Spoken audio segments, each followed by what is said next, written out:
Okay, so we've got our chair. Let's unwrap this bad boy. So we still have the mirror modifier on here, and I'm just gonna leave it on while I do the legs and some of the other stuff because it's actually gonna be exactly the same. So I'm gonna take my X-ray off so I can see it better. And so for UVs, this is that same process. We're just chopping it up so that we can flatten out the texture so we can apply textures to it without having it all stretch and do weird shit. So let's go into shading. Just create a new material, and we want to apply that grid pattern on there so we can know when we've kind of got it to a decent spot. This is going to be a texture and image texture, drop that in, new, and color grid. Okay, pop. So I'm going back into UV editing, and I'm going to drag this over so I can actually see what my texture is looking like. So right now, not great. The base of it's looking fine, but we did all this compression to it to kind of scale it in, and all of these other parts were added later, so they actually don't even have all of that stuff in there. So before we get started, first thing we need to do, select your object, and you can go into Object and apply all transforms. But this is such a necessary step in so many different aspects that if you modify or change things, you scale them, all of that stuff, you want to make sure that your XYZ, location, rotation, scale, all of it is at a 1.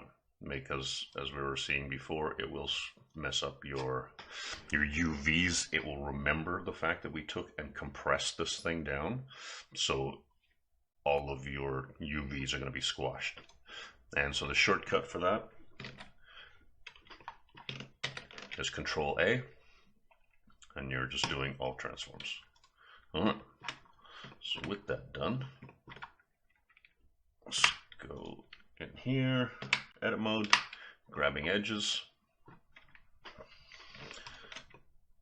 and I'm holding down Alt, and then Alt Shift to grab that, right click, mark seam,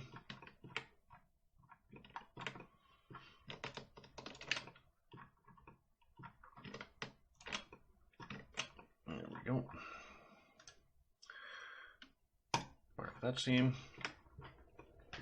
And so this is about the most basic you can kind of get. So this thing's going to be a box. We need it to flatten, so we need to cut one more edge of it, mark those, and the bottoms, we're rarely ever going to see that, so I'm actually going to just take, holding down the Alt, so what I'm doing is cutting it on 3 edges, and then this last edge will just sort of flap open and come out flat.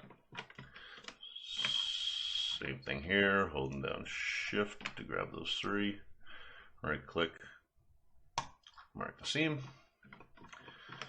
and then we're also going to grab this one while we're still in the mirror modifier. Yep. And just hitting the wrong keys. Alright, so let's go with, oops, cat blocks. Alright, holding down Shift. Okay, so as you're doing this too, this is kind of a handy feature. So if I hit delete, what it does is it centers in on whatever I have selected, but more importantly, now the camera's rotation is going to be that object. So especially too, you start getting larger objects, it's going to be harder to kind of get into, and if your camera rotation is like somewhere down towards the bottom, it's going to be painful to try to find that.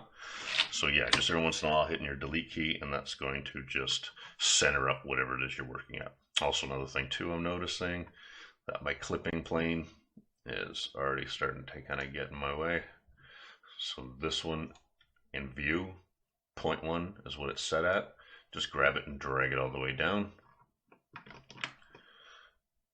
And then we've got that. We're going to mark that seam. We're going to hide this thing again. And we're also going to cut this portion off as well.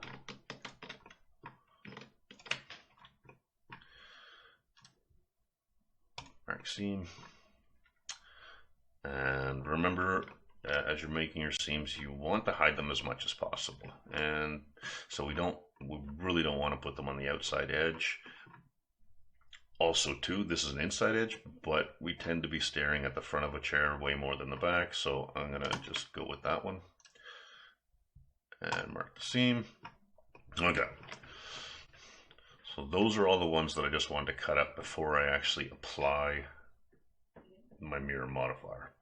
So now that I've got everything I want done, I'm getting out of edit mode. And actually, before I do that, I'm going to take this piece here. So go in polygon mode, grabbing it, turning it back on so I can see it, and hitting G for grab and moving it along the X. So what I'm doing here is just punching it right through. So it's clearing that. So now, out of edit mode, apply, and this is our object. So the one downside, and it's not a very big downside, of doing a mirror is it will give you a seam down the center. For this particular model, I really don't need it. So what I'm going to do, I'm going into edge mode, holding down Alt, clicking that center, holding down Alt and Shift, so I'm adding to it, and grabbing this one. And what I want to do here is I don't want to delete the edges, I want to dissolve them. So I think you can right click. Yep, dissolve edges. But again, this is one of those things that you will be doing a lot of, so you might as well get used to Control X. So think of it, X is a standard delete, Control X is a dissolve. Okay, so now we got everything we need to begin. So the way I tend to do this is, first of all, I like putting on the sync selection. So this is going to show everything there is to see here. Otherwise, the regular one, it's only going to show us what we have selected. When we start doing some more advanced stuff, you'll see kind of why you would need one versus the other. But for something this straightforward, being able to see all the UVs at the same time is handy. All right, so we want to start unwrapping this thing. So one handy feature, if we have polygon mode enabled and we hit the L, which normally grabs the entire object, it respects the fact that it has seams. So we can actually go, you know what, grab this one, and this one. Go over into this window, hit U to unwrap, and that's going to give us our chair legs. And we can see that's looking pretty good. Yep. Perfect.